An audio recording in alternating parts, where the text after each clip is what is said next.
Welcome back to the Motivational Moments Show. This is your host, the I Can Man, Kirk D. Scott. And today we're chatting with Dr. Danny Claypool, the founder and CEO of Brother to Brother. It is an organization that we're going to talk a little bit about. It is just an amazing, amazing story that Danny has been sharing with us. If you just tuned in, you are actually missing one of the most profound people that I think in today's society who is just a winner after coming from nothing to becoming a humongous success. And I'm just going to welcome you back, Danny, to the show. Before we left, we were talking about your wife, and man, I'm telling you, I had to get a tissue for a second. You brought some tears to my eyes about having to love your wife after being with her for 15 years first, and then after the 5 years of really just getting to know her and love her. But I kind of want to shift gears, and I want to talk a little bit about your founding of this amazing organization, which is now in its 10th year, Brother to Brother. Talk about Brother to Brother. How did you come about founding that particular organization? Well, as I said earlier, 10 years ago, after I had to come to Jesus meeting with God, he took me to Boston for a year.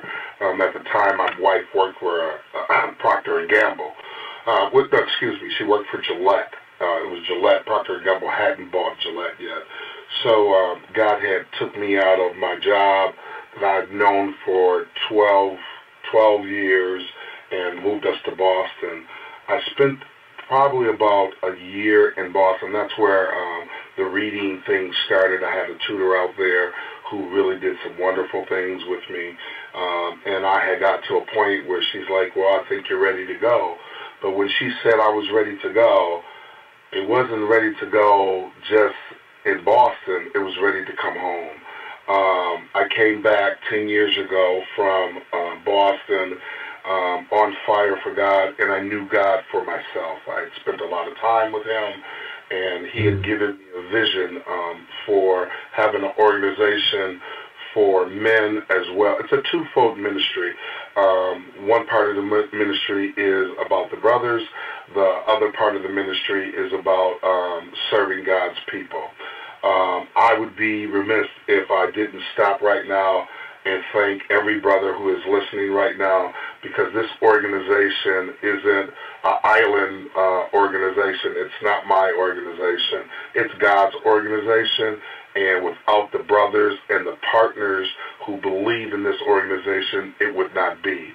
But to go on with what happened, we started this came back, and what I found was that men wouldn't be for real in the church. Meaning, when I say that, when we go, every church has men's meetings and all that, but they wouldn't really come out and really address some root stuff to problems.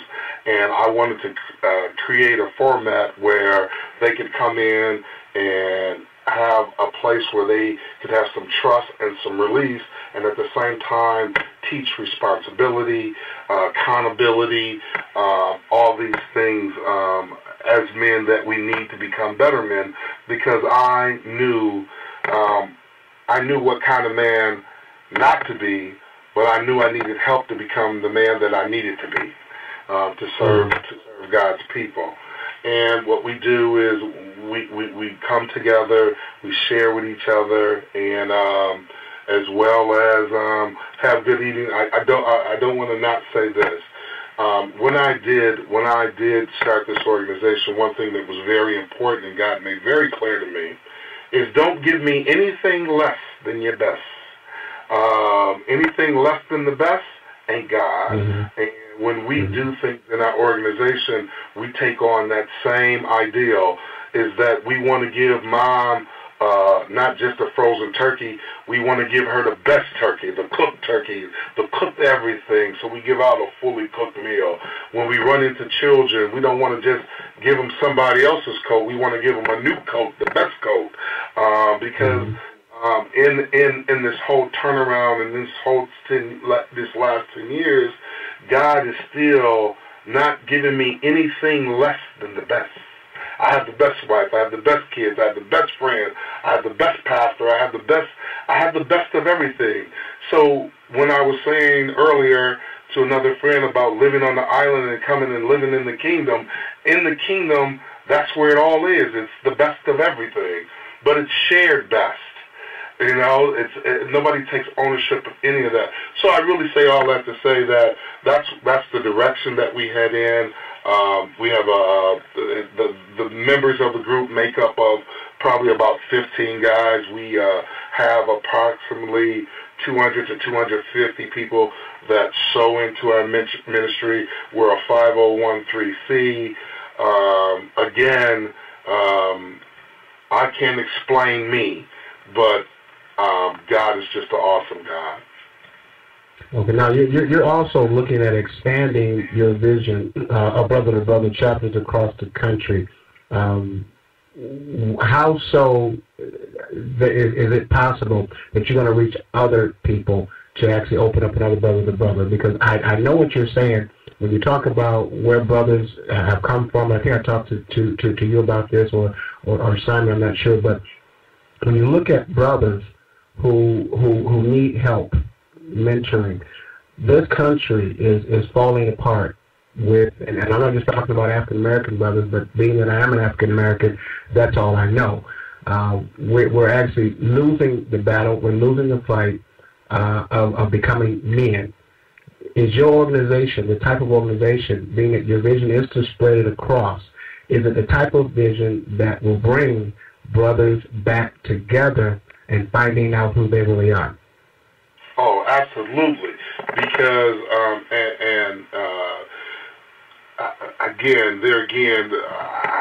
I have to relate everything back to God. By keeping focused, by staying in the Word, God will bring His people back together, especially in these last days. As men, like I was saying, God revealed to me, because I asked the same question. I said, well, how can I bring them all together? Why do I get some that will, some that won't? Because we have to really let people know and bring them back into the kingdom and stop living on islands. When you live on the island, you don't share what you know. You don't share, you don't bring things to the table. If you bought your stuff and who you know, Simon brings who he knows, I bring who I know, brothers and brothers bring who they know. All of a sudden now we have a very strong wall, a strong foundation to accomplish anything. We have to come together as men. But we have to come off these islands and not be afraid and trust God. I mean, it's back to that. It's back to trust God. I sit in many meetings where I have people in my organization who are CEOs, pastors, top-notch in their profession. But what I come to realize is that it doesn't matter about that if you don't know and don't have everything focused in a direction and realize that you're not in charge. But you have to make those resources. I'm sorry, go ahead. But no, I'm going to ask a question. Why do you think it is that the brothers are not being unified and being strong? And it seems as though we're on islands and we haven't come together to make a more strong and perfect union of brotherhood. Why, in your opinion, do you think that's the case? It goes back to me back when I couldn't read. They put me on an island at a young age. They told me that if I didn't have this and nobody took the time to say, you know what, Danny's a funny kid, Danny's a likable kid, but really they never really sowed anything into Danny. And that's what I see the problem with the brothers, that when, we pass each other, instead of sowing into each other, sitting down, taking the time, finishing. We are great at starting a relationship. Yo, yeah, man, yeah, cool, yeah. But when we start getting into the meat of the relationship, the accountability in the relationship, we run away from that. We run back to our islands because we don't want to be exposed.